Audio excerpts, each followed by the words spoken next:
Now, on 105.9 FM and streaming worldwide on the WMAL app, O'Connor and Company.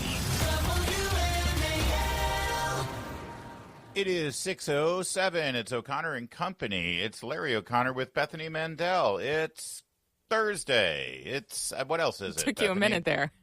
Yeah, I wasn't sure. It's Heather Hunter's birthday, our amazing producer. It is. Our fabulous executive producer, Heather Hunter, is celebrating her birthday today, and that means only one thing. 10 years ago, I got Heather Hunter the greatest present possible. I took myself off the market. I was insufferable when I was single. I Really? flirted with you, didn't I? I was crazy. No. I was out of control. No. Oh, that's right. I waited for both of us to be married before I started flirting with you. It's safer that way. It's true. Yes, it's my wedding anniversary as well. Happy Mazel anniversary. tov. Coming up at 6:35, Matthew Hurtt, chairman of the Arlington Republican Party, talk about a Arlington Schools rally today that Winsome Sears, I believe, will be attending. She was in Loudoun yesterday. 7:05, we're going to talk about the Loudoun County school system and the suspension of those two boys, Victoria Cobb from Founding Freedoms Law Center and Ian Pryor from AFL. Then 7:35, Harrison Fields from the White House. 8:05, Casey McFarland. And then at 8:35, Aaron Lucas, the Deputy Director of National Intelligence. That's a lot. I'm glad you're here, Bethany. Thanks for joining. Oh, and make sure you check out Mom Wars podcast and Substack with Bethany Mandel. There you go. You did it. Really proud of you. Warmonger. All right. Up until last week, if you were walking through Union Station, you'd have to dodge, homeless people, criminal vagrants, drug dealers, potential muggers, lots of messes. It was disgusting. So that's not fair. We had a lovely experience recently watching a naked man get arrested. Wait a second. For real. With all my kids. Really? Yeah. Well, that is, you know what? For a kid, that is huge. They loved it. I bet they're still talking about yes, it. They are. And so when all this stuff has been in the news, they're like, oh, so that stuff isn't there. Well, like, no, sorry, guys. Damn, they're all upset. Well, and it's like the one good thing about going downtown and visiting Daddy. It's the Union Station, you'll remember, so like when I first moved here, 13, 14 years ago now, Union Station still had all the nets up and all the construction because of the earthquake damage, and they were making it beautiful. Right. And I remember when that earthquake damage was repaired, and they finally, went way over budget, went way over schedule, typical. And they, and I look at this beautiful Union Station restored to its pristine turn of the 20th century beauty, and it looked great. It was fantastic, and it lasted a week because then they just let all the criminal vagrants in. They let the homeless use it. They let the drug dealers use it. They let prostitutes use it. It became disgusting again. Yeah. And now it's beautiful. Okay, so go. It's sorry. gorgeous. Oh my God. It's a gorgeous DC building. Union Station is sorry, incredible. I've interrupted you now 3 times. Not at all. Finish and your story. We're having a conversation here. It's sort of the style is that we have a conversation, and in so doing, deliver news, opinion, and analysis. Is that what we do? It's a lost art, I assure you. Okay. It's easier to plug in a microphone and just stare at a camera and talk, I promise. AI can't do this. AI can't ramble.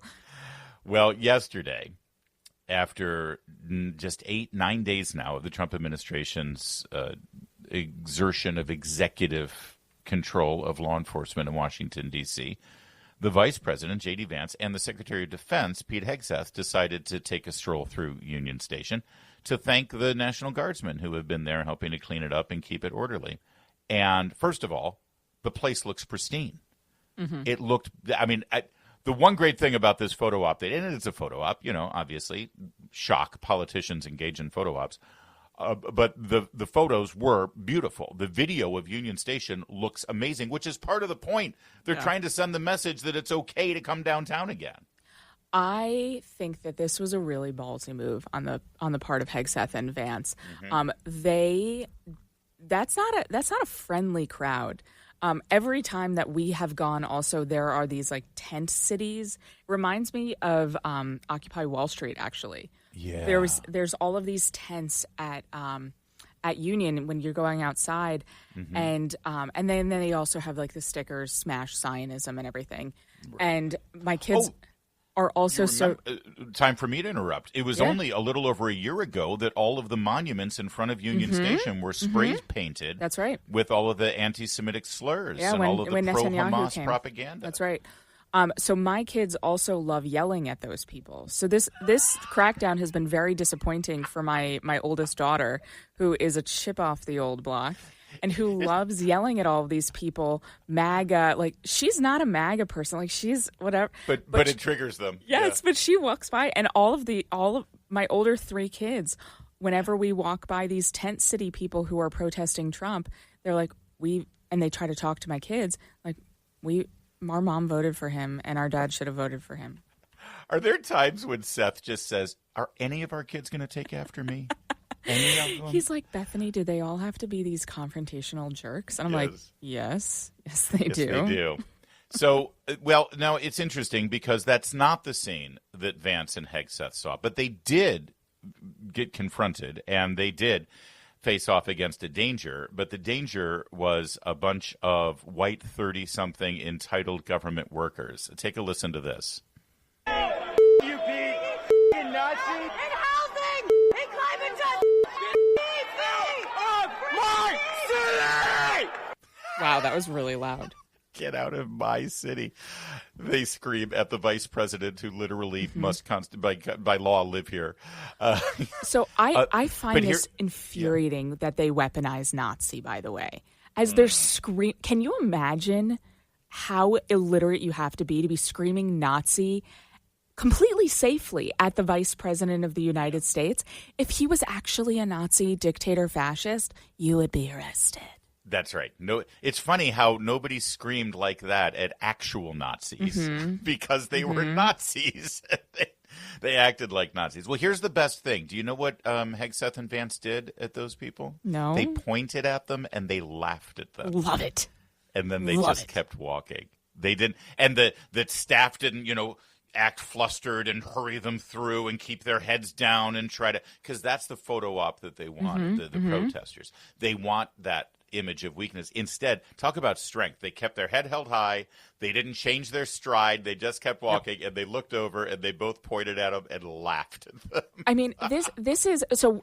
About a year ago, I walked by again with my kids. I'm actually at Union Station a lot with my kids. This is how we get into the city because we're on the Red Line from Silver Spring, and we walked by a protest of government workers against the Trump administration, and they were using such entitled language that, again, my kids are very smart. I keep saying, like, my kids said this, they are very smart.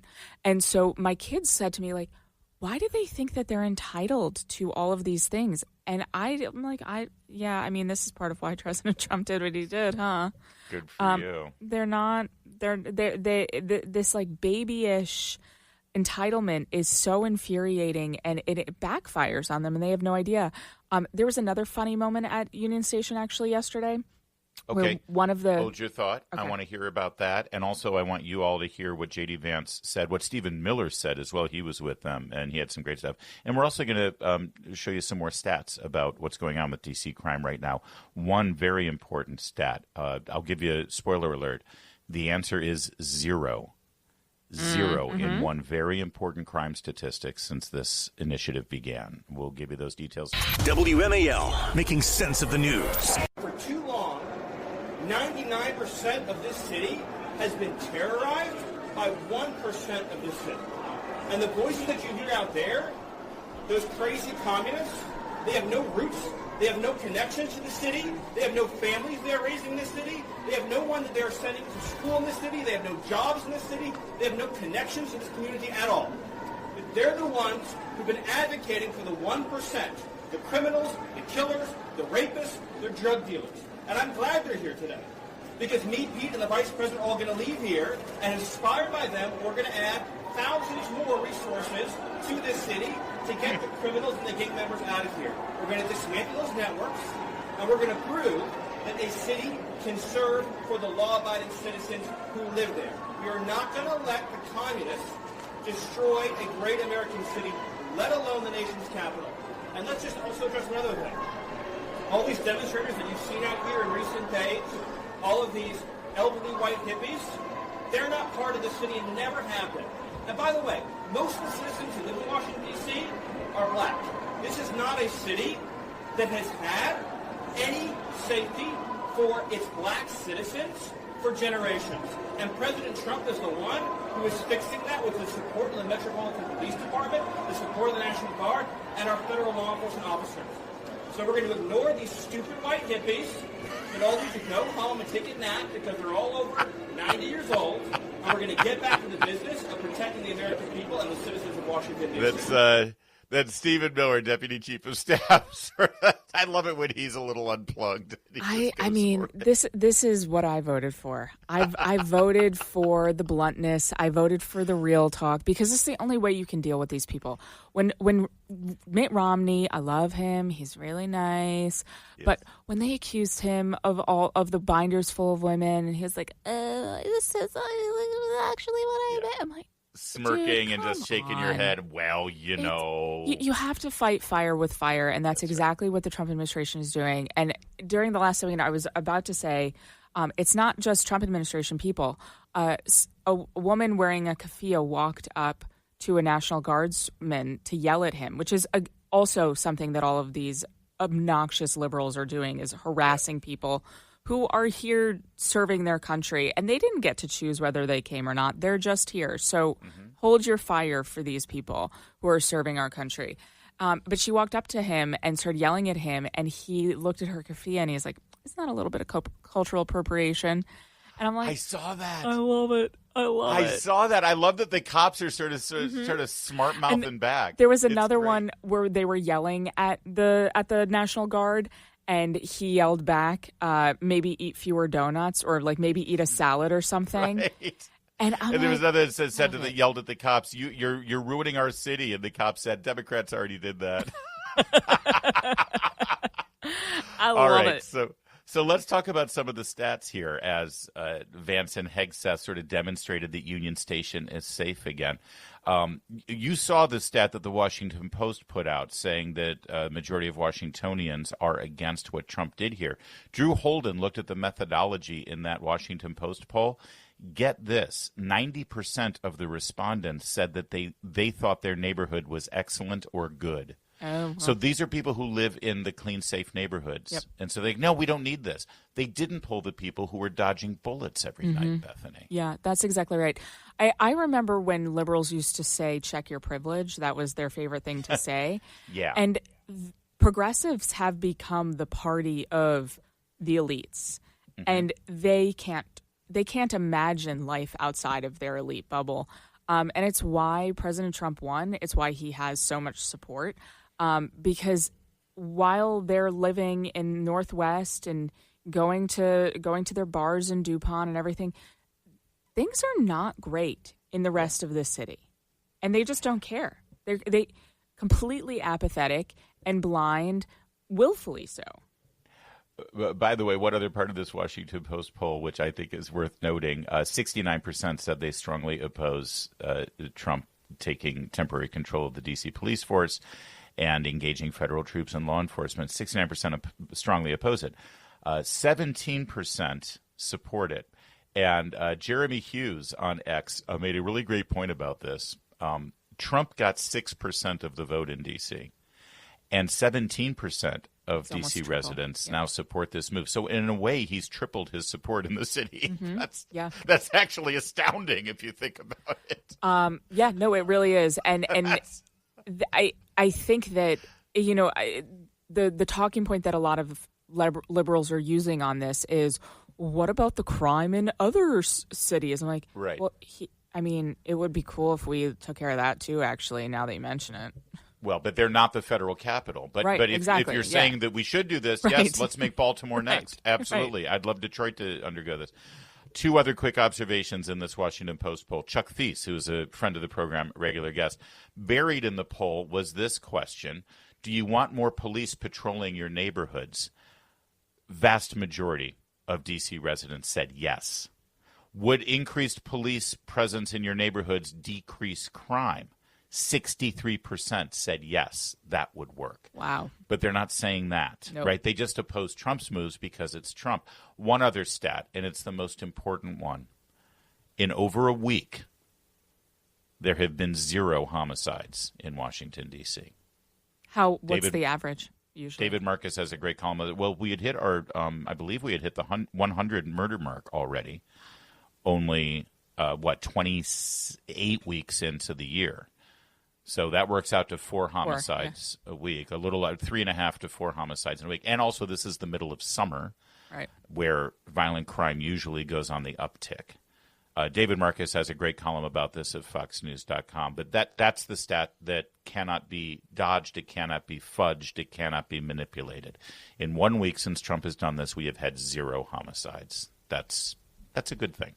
Last I checked, 623. Now on 105.9 FM and streaming worldwide on the WMAL app. O'Connor and Company. It's 6:37 on this busy morning. Thanks for joining us. At 7:05, we'll hear from Victoria Cobb of Founding Freedoms Law Center and Ian Pryor of America First Legal. They are working with those boys who got suspended in Loudoun County. 7:35, Harrison Fields from the White House. 8:05, KT McFarland. And then 8:35, a special conversation with Aaron Lucas, Tulsi's number 2 there at DNI, about a big announcement there. That's coming up. It's Larry O'Connor with Bethany Mandel, homeschooling mom Bethany Mandel. Yeah, I was exchanging notes with our birthday girl, executive producer Heather Hunter, over the break about homeschool stuff. That's why I actually come here, is to hang out with Heather. And she, of course, engages in the Mom Wars over there on her podcast and Substack, Mom Wars. Joining us right now, Matthew Hurtt, friend of the program, chairman of the Arlington Republican Party, where lots of liberals don't like him, so that's why we do like him. Matthew, thanks for joining us. It's great to be with you, Larry and Bethany. Thank you. All eyes were on the Loudoun County School Board over the last couple of days because of the various issues with those boys that we just alluded to. Winsome, Sears went out and joined the rally. We're going to share some of that audio coming up in a bit. But the Arlington School Board has joined the other 4 Northern Virginia school systems to defy the Department of Education over their gender policies. And they have a meeting tonight, right? So what are you guys going to do? So there's a meeting tonight at 7 p.m. at the Syfax Education Center at 2110 Washington Boulevard. Lieutenant Governor Winsome Sears is going to be there. We're asking parents, concerned community members to come out. This is a majority issue for conservatives. 78% of Americans oppose men playing in women's sports, according to Pew Research Center. And this is an overwhelmingly pro-family issue, especially in Deep Blue Arlington and across Northern Virginia. What's happening in Loudoun, what's happening in Fairfax, what's happening in Arlington, we are on the right side of this issue. Amen. So the Arlington sort of, I'm a little worried that the support for this kind of stuff is strong among the people who actually don't have children, who are very involved in school issues for some weird reason. When you have these kinds of rallies, do you see that element there? Like, do you see these childless activists who show up and try to take over, or is it mostly parents who are engaged on this issue?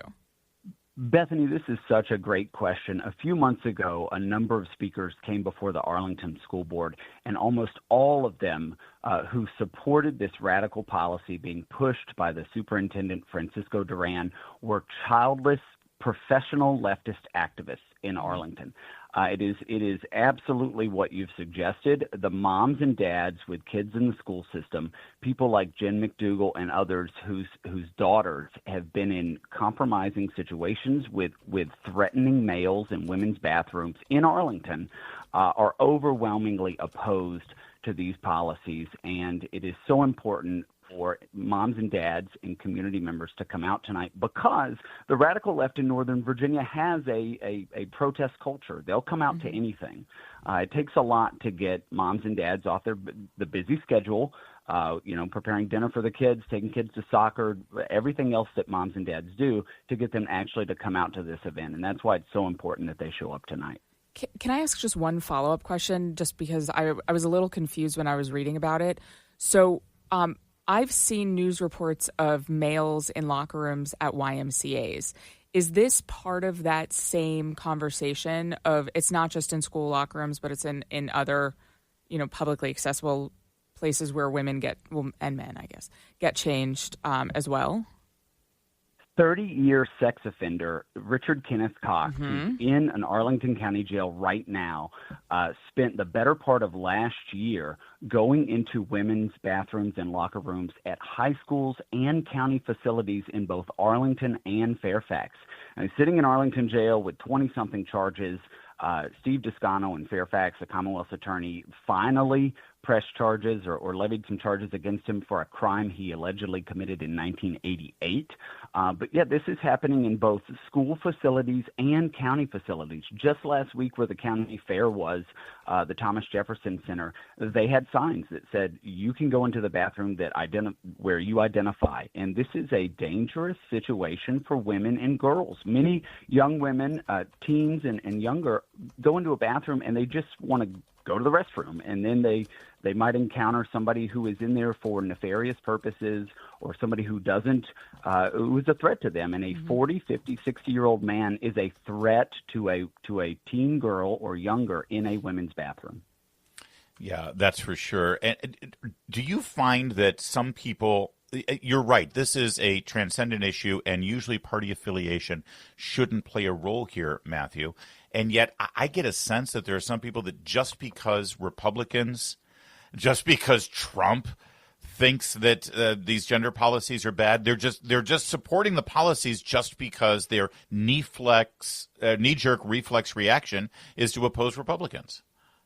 Oh, in Northern Virginia, that's absolutely the case, Larry. Orange man bad all the time, but 45% of Democrats, up from 37% just a few years ago, believe that requiring trans athletes to compete on teams that match their sex at birth is a common sense policy. So almost half of Democrats believe that. Almost half of Democrats believe that it should be illegal for healthcare professionals to provide minors with medical care for gender transition. That's up 10 points over 2022. So that is moving big time. Yeah, it is moving big time in just the last few years, and that is because these far-left activists have brought it to the forefront, and now moms and dads, parents, and other people in the community are paying attention. Well, and there's two very important elections going on in the background. Virginia 11, which is predominantly in Fairfax County there for Stuart Whitson, the Republican nominee. The early voting's happening right now. Election day's coming up in September. And then, of course, the gubernatorial race. And Winsome Sears is really hitting her stride on this issue. So, Matthew, once again, give us the details so anyone in the area can come out to the Arlington School Board meeting tonight and the time of your rally.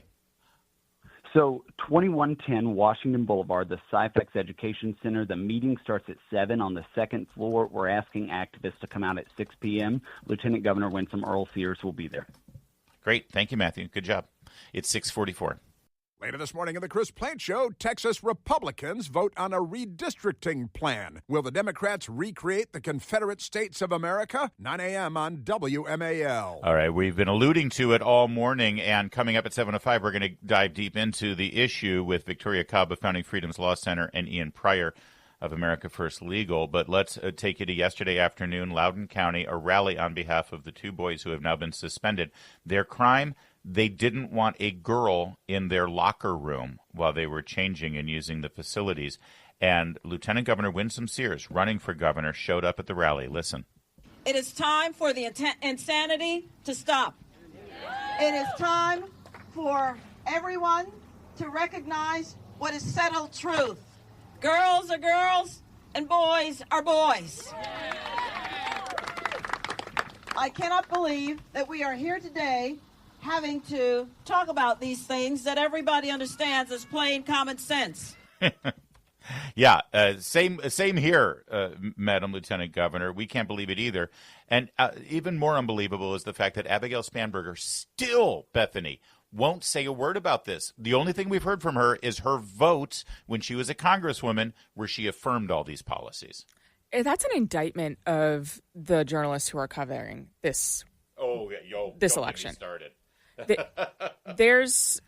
I applaud Winsome Sears for going to the mattresses on this, because this is an issue that it's a 70-30 issue, if not 80-20 or 90-10, especially when you talk to parents.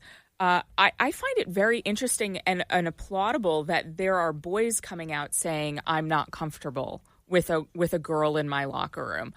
That's I wouldn't have put that on my bingo board of things that I expected out of this sort of conversation. Yeah.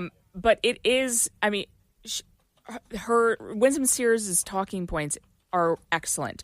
This is just common sense. Boys are boys, girls are girls. That's it. And this could be that moment, that issue that won the election for Youngkin against McCullough over pornographic books in the library. This could be the issue this time around as well. We'll get into it more coming up in a minute.